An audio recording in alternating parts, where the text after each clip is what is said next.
আসসালামু আলাইকুম এভরিওয়ান। বহুরূপী ভালোবাসা গল্পের চতুর্থ পার্ট। আর তোমাদের ঈদ কেমন কাটছে সবাই একটু কমেন্টে জানিও। তো চলো বেশি কথা না কইয়া গল্প শুরু করা যাক। আমি কিছু হলেও বুঝেছি আমার বাবা আমাকে কি বলতে চাইছে।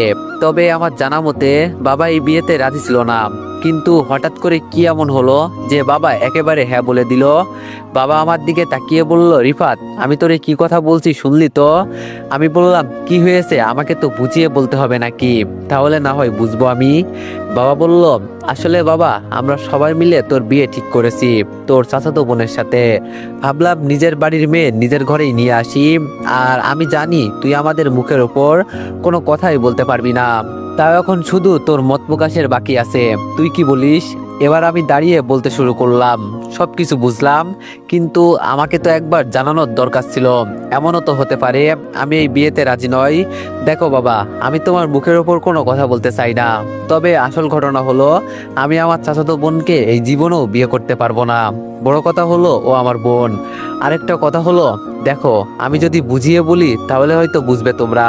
উদাহরণস্বরূপ, যেমন মনে করো আমার এক বন্ধু ওর চাচাতো বোনকে বিয়ে করবে, কিন্তু সবাই জানে ওর চাচাতো বোন আগে একটা ছেলের সাথে রুম শেয়ার করে ধরা পড়ছে, আর এর লিঙ্কও ভাইরাল হয়ে গেছে। তারপর ওর বড় ভাই ওই মেয়েকে বুঝিয়ে দেশের বাইরে পাঠিয়ে দেয় যাতে কোনো সমস্যা না হয়। এখন যদি আমার বন্ধুর পরিবার ওই মেয়ের সাথে ওকে জোর করে বিয়ে দেয়, তাহলে কি হবে? বিয়ের পর অন্য ছেলেরা ওকে দেখে বলবে, ইস, মালের কি সুন্দর বডি, কাপড়ের নিচে একদম ঝাঁকানাকা, কি মারাত্মক লিঙ্ক ভাইরাল করলো যে। আর এইসব কথা শুনলে তখন ওর কেমন লাগতে পারে তাই বলো। আর আজকে এই সব কিছু আমার সাথে হতে চলেছে, হুবহু সবকিছু আমার সাথেই মিল আছে, তাই না বাবা? এত কিছুর পরেও ওকে আমি কিভাবে বিয়ে করতে পারি তাই বলো? আমার নিজের বলতে একটা মান সম্মান আছে। তোমরা তো আমার মত জানতে চেয়েছিলে না? তবে শোনো, আমি ওই মেয়েকে জীবনেও বিয়ে করতে পারবো না। আমার কথা শুনে বাবার মুখটা কালো হয়ে গেল, তবে ওনার কপালে কেমন যেন একটা ভয়ের ছাপ আমি দেখতে পেলাম। আর রাসেল ভাই মাথা নিচু করে বসে আছে। হঠাৎ করে রাসেল ভাই আমার দিকে তাকিয়ে বলল, খুব বড় ভুল করলে রে রিফাত। আমি তোদের পরিবারের সাথে আর কখনো খারাপ আচরণ করব না ভাবছিলাম, কিন্তু তুই তা হতে দিলি না। এই কথা বলে রাসেল ভাই একটা পিস্তল বের করে টেবিলের উপর রেখে বলল, এটা দেখলি কি জিনিস তো নাকি? এই জিনিসটা দিয়ে আমি তোর বাবার সকল সম্পত্তি আমার নিজের নামে করে নিয়েছি। বাকি আছে শুধু তোদের এই ঘরটা। বেশি কিছু করলে এটাও দখল করে নিব। তুই তৈরি কিনা তা আমি জানি না, তবে মোট কথা হলো তোর আমার বোনকে বিয়ে করতেই হবে। সে তোর লাশের সাথেই দিই আর যেভাবেই। দেখ, আমি তোর সাথে আমার বোনের বিয়ে দেবই। একদিনের সময় দিলাম, সবকিছু চিন্তা ভাবনা করে জানাবি। আমি কালকে আবারও আসবো। তখন যদি উল্টাপাল্টা কথা বলিস না, তাহলে তোর 12টা বাজিয়ে দিব, মনে রাখিস। এই কথা বলে রাসেল ভাই দরজা দিয়ে বেরিয়ে চুপচাপ চলে গেল। আমি ধপ করে একটা চেয়ারে বসলাম। বাবা শুধু মুখ কালো করে দিয়ে বসে আছে, আর কিছু বলছে না। আমি এবার বাবাকে বললাম, রাসেল ভাই যা বললো সবকিছু কি ঠিক নাকি? বাবা আমার দিকে তাকিয়ে বলল, তুই হয়তো জানিস না, এই গ্রামের সবাই তো রাসেল ভাইকে ভয় করে। দিন দুপুরে ও মানুষের জমি দখল করে নিজের নামে করে নেয়, আর কেউ তা না মানলে খুন করে দেয়। এক ধরনের বড় সন্ত্রাসী হয়ে গেছে তোর ভাই। আমি বললাম, আমাকে এইসব বলো নাই কেন আগে? বাবা বলল, তোরে বললে তুই মন খারাপ করে চলে আসবি। ও আমার ভাইয়ের ছেলে, কিন্তু আমার জমিগুলো ওর দখলে। আমি মাথা নিচু করে চুপচাপ বসে আছি। রাসেল ভাই যে আমাদের পরিবারের সাথে এমন কিছু করতে পারে, এটা আমার ধারণার বাইরে ছিল। আম্মুর দিকে তাকিয়ে বললাম, আম্মু, এক গ্লাস পানি দিবে? আম্মু হুম বলে ভিতরে চলে গেল। আমি উঠে ধীরে ধীরে হেঁটে রুমে চলে গেলাম। বসে বসে ভাবছি কি করা যায়।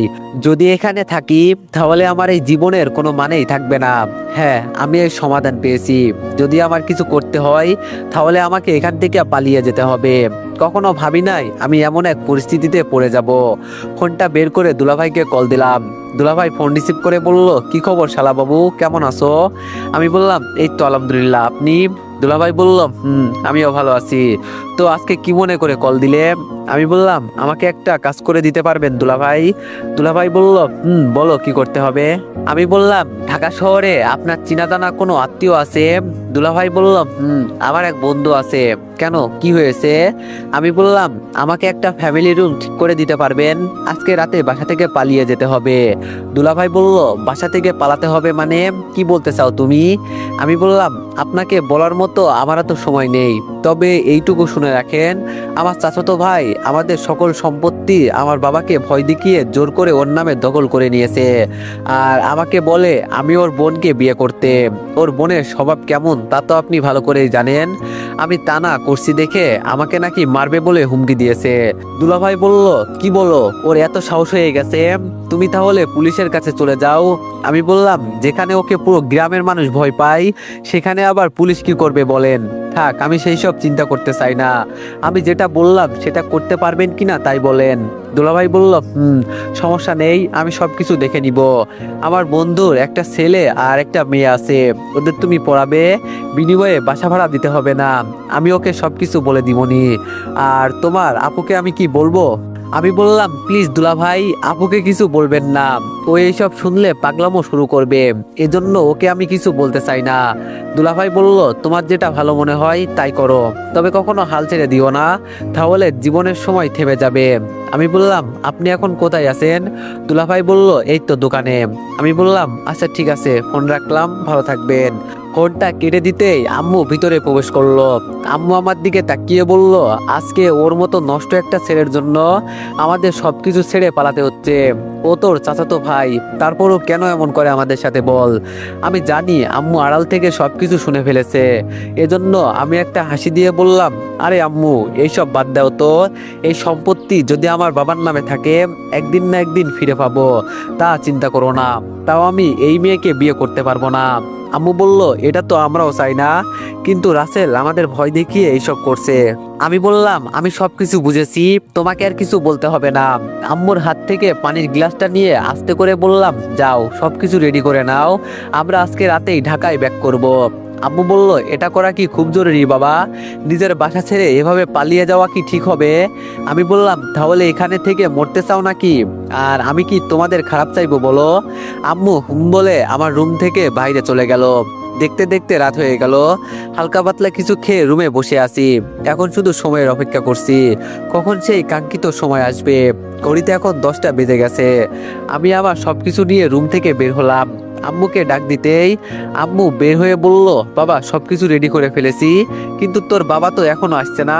আমি বললাম, বাবা কোথায় গিয়েছে? আম্মু বলেছে তিনি তার বন্ধুর কাছ থেকে নাকি বিদায় নিতে আসবে। আমি বললাম, তোমার কি মাথা খারাপ হয়ে গেছে? তুমি বাবাকে কেন বাইর হতে দিলে?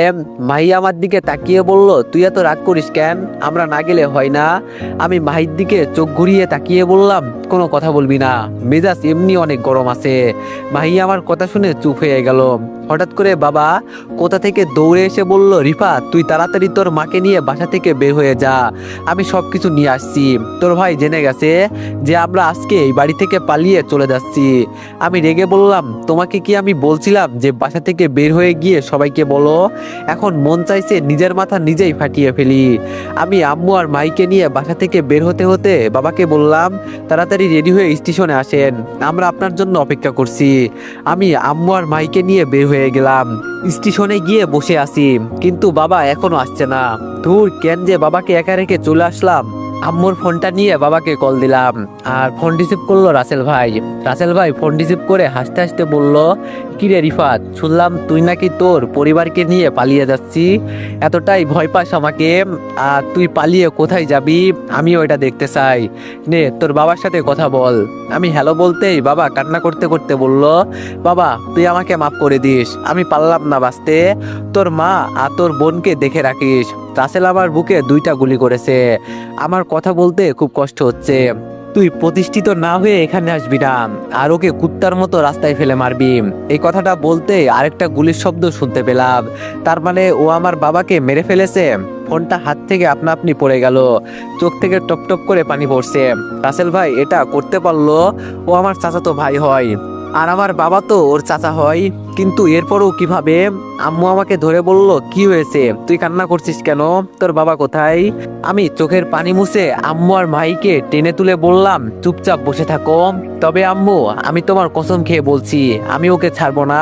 আমার বাবাকে ও আজকে মেরে ফেলেছে।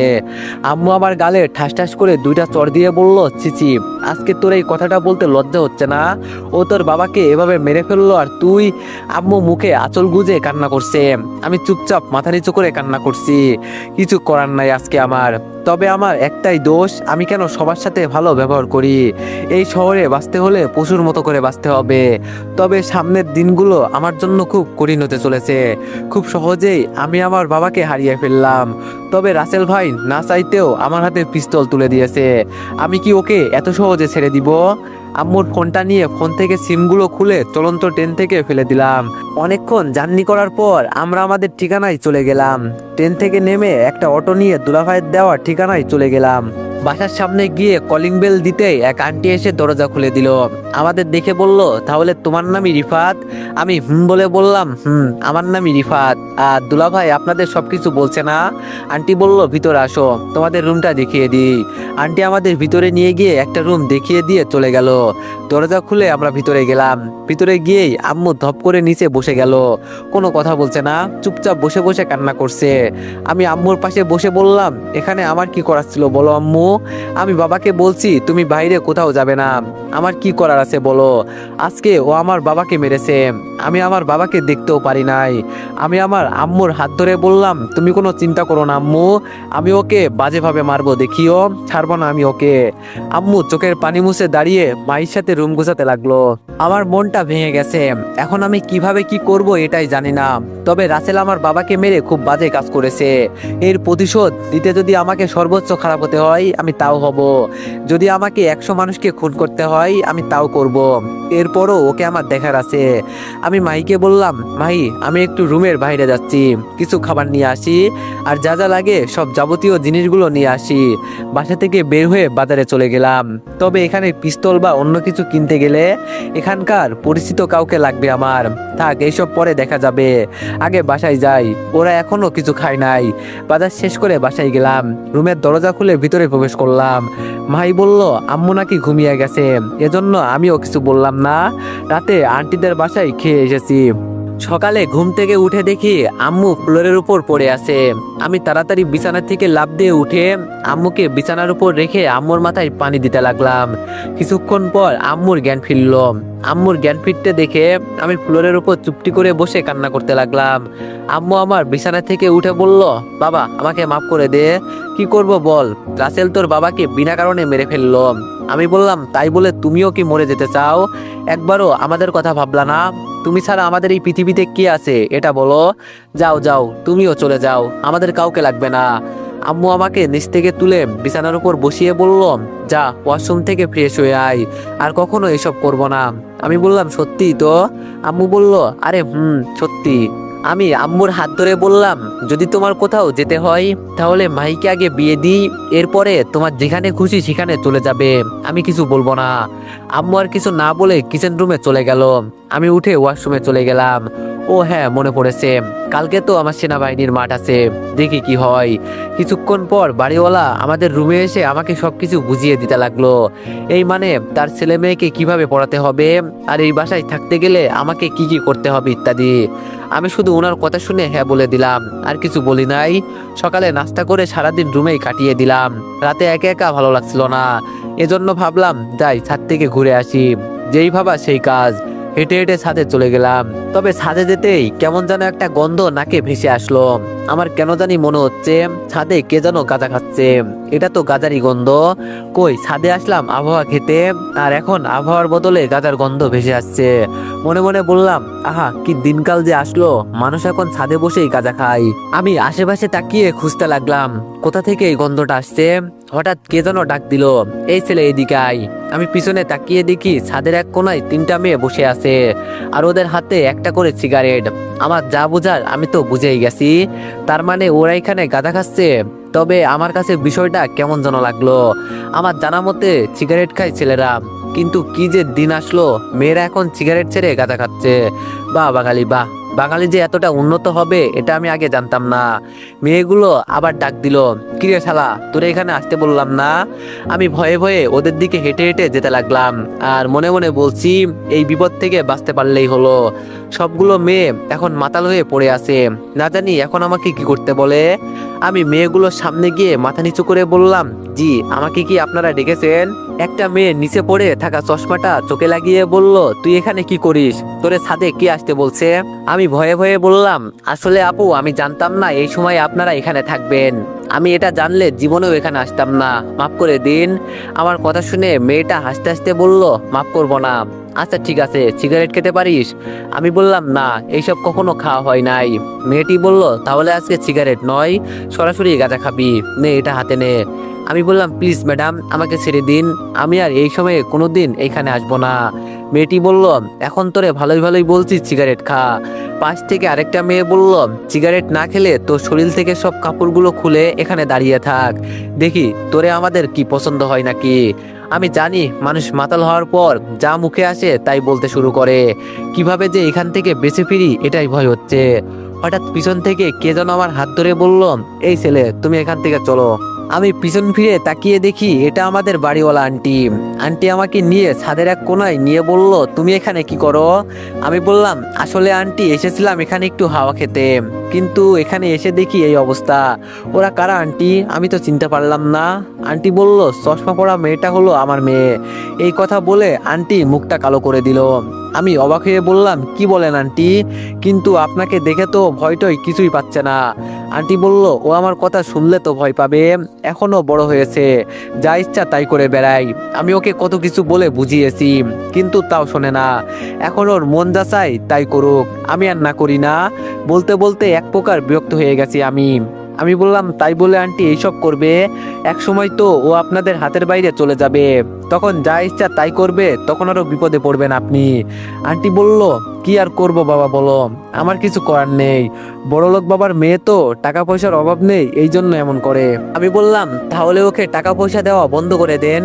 আন্টি বলল, তোমার আঙ্কেলকে বললেও শোনে না, থাক বাদ দাও, নিচে চলো। আমি বললাম, চলেন। আন্টির সাথে নিচে চলে গেলাম। নিচে যেতে যেতে বললাম, আগামীকাল আমার সেনাবাহিনীর মাঠ আছে, ওইটা করে পর থেকে আমি আপনার মেয়েকে পড়াবো। আমি রুমে এসে দেখি আম্মু বসে বসে কি জানি দেখছে, আর মাহি বসে বসে আম্মুকে কি জানি দেখিয়ে দিচ্ছে। আমি আর কিছু বললাম না। মাঝরাতে উঠে আমি তৈরি হয়ে নিলাম, আমাকে আগেই ওই জায়গায় যেতে হবে, নইলে পরে মাঠ করতে পারবো না। আম্মুকে বলে বের হয়ে গেলাম।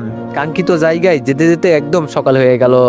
দোকান থেকে হালকা কিছু খেয়ে রেডি হয়ে মাঠে চলে গেলাম। এখানে আমার মতো অনেকে এসেছে, মনে মনে শুধু এটাই চিন্তা করছি, জীবনে কিছু করতে হলে রিস্ক তো নিতেই হবে। ধীরে ধীরে সেনাবাহিনীর মাঠের কাজ শুরু করে দিলাম।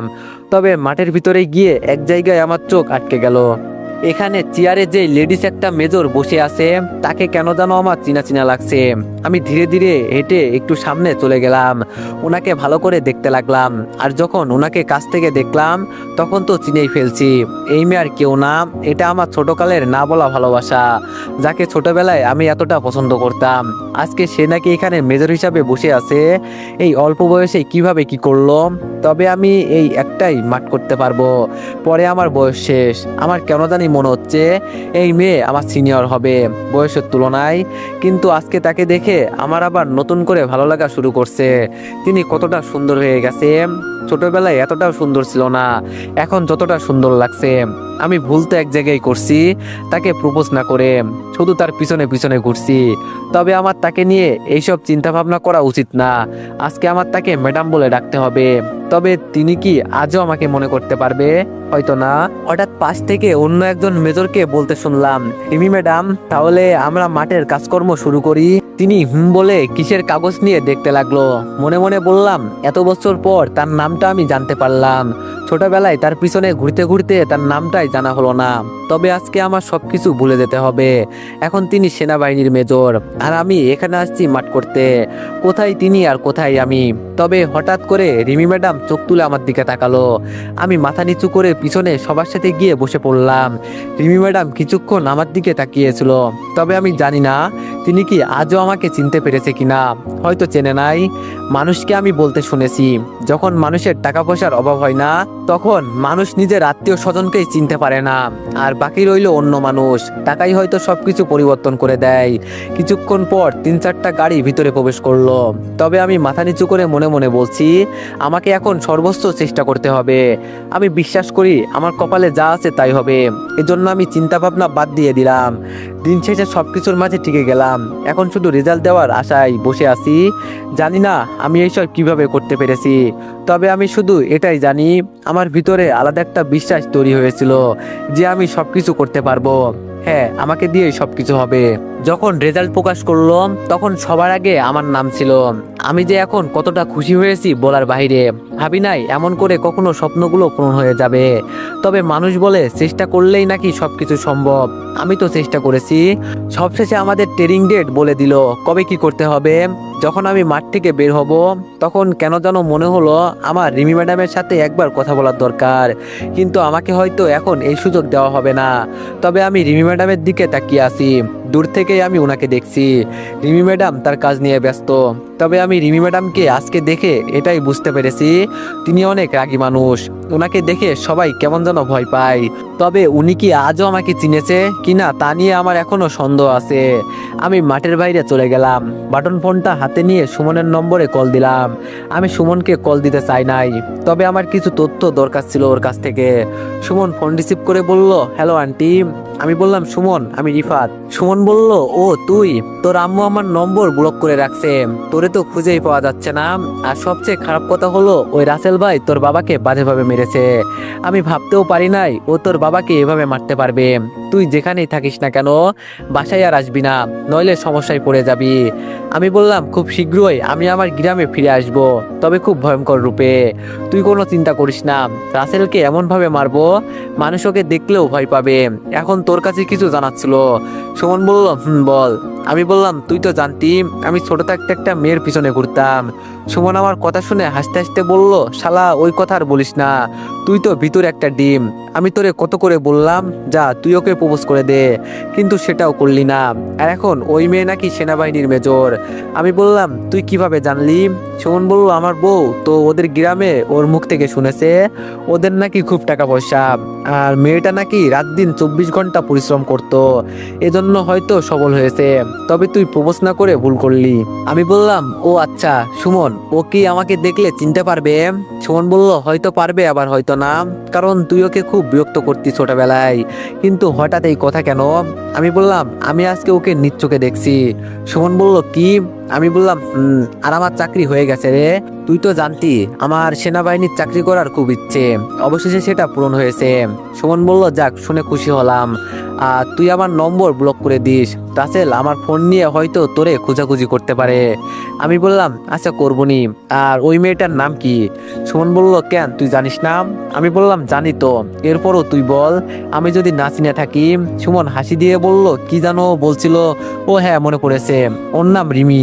আমি বললাম, থাক, তোর আর বলতে হবে না, আমি বুঝে গেছি। সুমন বলল, তোরে জিজ্ঞেস করছিল কি? আমি বললাম, আমাকে হয়তো তিনি চিনেন না, আবার জিজ্ঞেস করবে কিভাবে? সুমন বলল, আমাদের গ্রামে মাঝে মাঝে আসে। তবে কি আমি তোর কথা? আমি বললাম, না না, তোর কিছুই বলতে হবে না। আচ্ছা, ফোন রাখ, আমি এখন গাড়িতে আছি। সুমন বলল, চাকরি তো পেয়ে গেলি, আমাদের আবার ভুলে যাস না। আমি বললাম, কখনোই না, বন্ধু মানেই তো বন্ধু। আচ্ছা, ফোন রাখলাম। ফোন কেটে বাসার দিকে যেতে লাগলাম। যেতে যেতে প্রায় অনেক রাত হয়ে গেছে। বাসার সামনে গিয়ে দেখি। তো এভরিওয়ান, নেক্সট পার্টের জন্য সবাই একটু বেশি বেশি লাইক আর কমেন্ট করে দিও। আর তোমাদের কাছে একটা কথা বলতে চাই, আমার একটি ফেসবুক পেজ আছে, নাম ভয়েস অফ দীপু অফিসিয়াল। তোমরা যে সবাই একটু ফলো করে দিয়ে এসো। ধন্যবাদ।